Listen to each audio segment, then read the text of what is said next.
Doctor ইউনূসকে প্রধান আসামি করে এই মামলা দায়ের করা হয়। একজন অ্যাটর্নি জেনারেল সরকারের বিরুদ্ধে দাঁড়িয়ে কখনো নিজে এই মামলা করতে পারে না।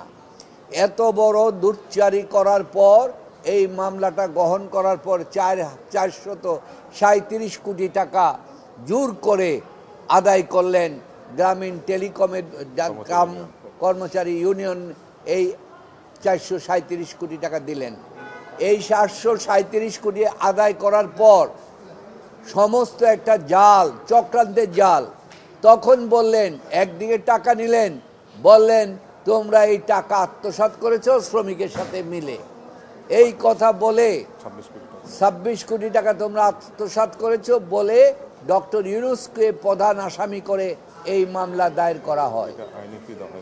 এখন আমরা এই মামলার বিরুদ্ধে আমরা কোর্টে গেলাম, বেল নেওয়া হলো এবং সেখানে আমাদের ডিসচার্জ পিটিশন দিলাম। সেটাকে সামারিলি রিজেক্ট করে আমাদের বিরুদ্ধে ডক্টর মোহাম্মদ ইউনূস সহ চার্জ গঠন করেন। এই চার্জ গঠনের এই চার্জ তারপরে আপনারা জানেন তাকে লোহার খাঁচার ভিতরে ঢুকানো হয়েছে, আটকানো হয়েছে, বিভিন্নভাবে হেনস্থা অপমান করা হয়েছে। যার বিরুদ্ধে আপনাদের কাছে সে লোহার খাঁচা বলল যে আমি রাখবো না, রিমুভ করব। উনি ক্ষমতা আসার পর রিমুভ করে দিয়েছেন, তাও আপনারা জানেন। তো সেই জায়গায় আমরা এই চার্জের বিরুদ্ধে মহামান্য হাইকোর্টে আসলাম। আমরা কোয়াশমেন্ট চাইলাম যে এই মামলাটা চলে না সমস্ত কিছুতে। তখন এই মামলাটা আমাদের 23 নম্বর 26 নম্বর কোর্টের 27 নম্বর কোর্টের বিচারপতি নজরুল ইসলাম তালুকদার সাহেবের কোর্টে শুনানি, দীর্ঘ শুনানি করলাম। শুনানির পর সেখানে নিয়ম হচ্ছে প্রথম শুনানিতে শুধুমাত্র পিটিশনারকে শুনানি হয় মিশন, কিন্তু দেখা গেল তিনি সমস্ত সরকারি উকিল দুদকদেরকে ঘন্টার পর ঘন্টা, দিনের পর দিন শুনানি করলেন। শুনানি করে তিনি বললেন যে ডিস্ট্রিক্ট কোর্টের অর্ডার যে চার্জ যে গঠন করেছে এইটা ঠিক হয়েছে এবং 1 বছরের মধ্যে এই মামলা নিষ্পত্তি করার নির্দেশ দিলেন। এরই মধ্যে মামলার সার্টিফাইড কপি আমরা নির্দিষ্ট সময়ের মধ্যে 1 মাসের ভিতরে আমাদের হাইকোর্টে আপিল করা, সুপ্রিম কোর্টে আপিল করার নিয়ম।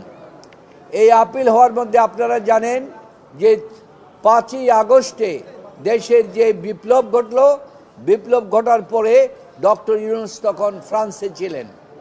তিনি 8 তারিখ আসলেন, এসে ওনাকে ক্ষমতা গ্রহণ করলেন।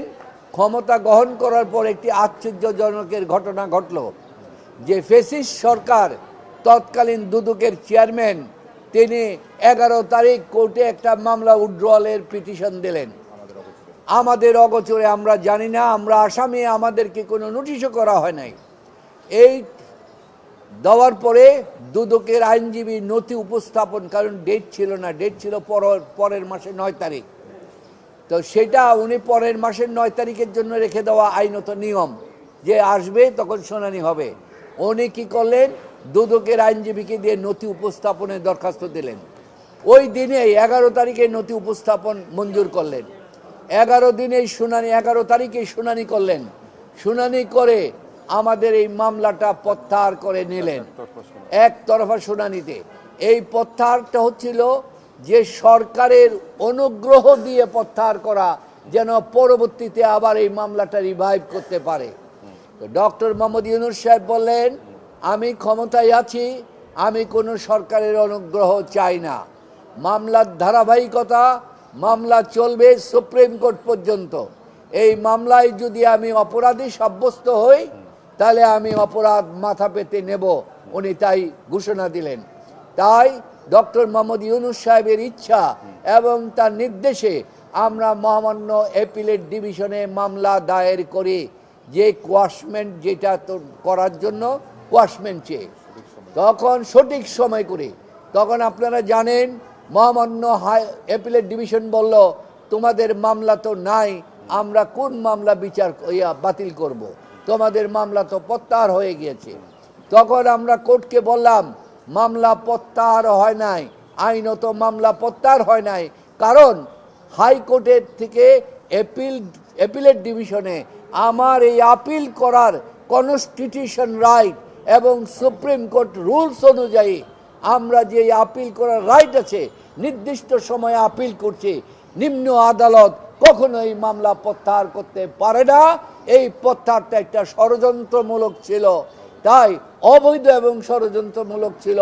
এইটার উপরে আমাদের দীর্ঘ শুনানি হলো।